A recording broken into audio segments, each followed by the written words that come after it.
sa richesse et puis ne pas être malheureux, qui peut perdre ses enfants et puis ne pas être malheureux. Donc, Job est dans la tristesse totale. Et à tel enseigne que, comme un peu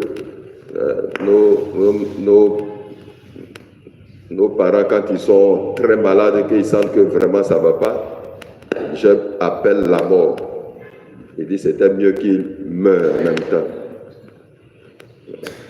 Et donc, c'est une grande souffrance pour lui.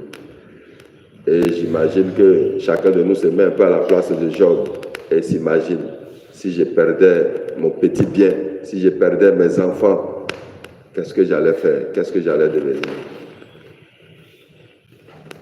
Mais ce qui est intéressant, c'est que Job, il s'en prend à lui-même, mais il ne s'en prend pas à Dieu.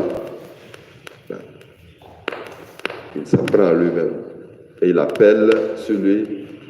D'ailleurs même, il demande à Dieu de lui donner la mort, de lui accorder cette mort. Alors frères et sœurs, la petite Thérèse que nous célébrons ce matin, elle passe aussi par des moments difficiles. Pour ceux qui connaissent un peu la vie de cette Thérèse, très jeune, elle voulait entrer au couvent, mais on lui a refusé. Voilà, parce qu'à son temps, entrer au couvent était très dur, très pénible. Voilà. C'était austère. Alors donc on dit, tu n'as pas encore l'âge. Et puis après avoir combattu, aller jusqu'à même essayer de voir même le pape pour qu'on lui accorde l'entrée. Parce qu'on lui a dit, ah, seul le pape peut accorder l'entrée au couvent. Elle a tout fait, ça n'a pas marché. Et puis après, par la grâce de Dieu, elle est entrée au couvent. Mais voilà que Thérèse va tomber malade très tôt. Elle va passer tout le reste de son temps au couvent dans la maladie. Elle aurait pu, elle aussi, se décourager.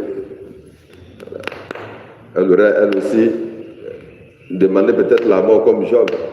Mais d'une manière ou d'une autre, les deux se rejoignent. Elle a souffert de cette même maladie-là. Or, pourtant, elle a désiré cette vie. Mais la petite Thérèse est restée digne dans sa maladie et dans sa souffrance. Dans l'évangile également, comme nous avons entendu, il s'agit de mission. Jésus veut aller à Jérusalem en passant par un autre village pour aller annoncer la bonne nouvelle. Le village a dit, jamais, vous n'allez pas passer par ici, puisque c'est à Jérusalem vous allez. Entre les Samaritains et les Juifs, on ne s'entend pas. Alors donc, en ce qui concerne Thérèse ici, c'est aussi la mission. Et je vous l'ai dit à l'entame de notre célébration eucharistique, elle était restée dans son couvent, mais elle est déclarée comme grande missionnaire. Et c'est pour cela qu'on commence ce mois d'octobre avec elle.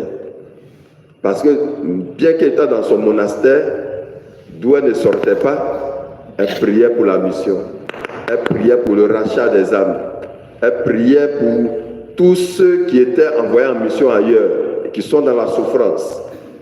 Elle faisait, on va dire, des exercices spirituels terribles pour que leur mission réussisse.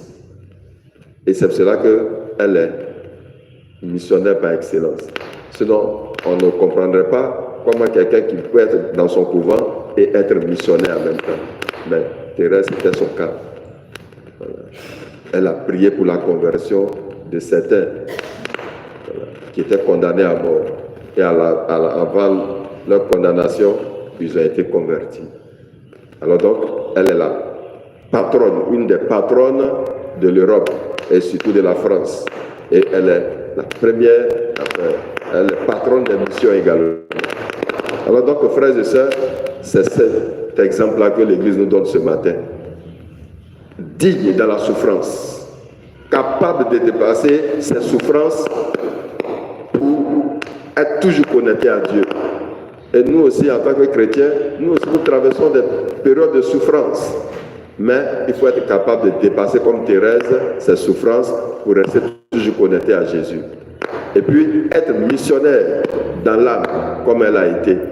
Alors que Sainte Thérèse intercède pour nous, pour que nous aussi, à sa suite, nous soyons de vrais missionnaires et capables de souffrir également pour la mission. Amen.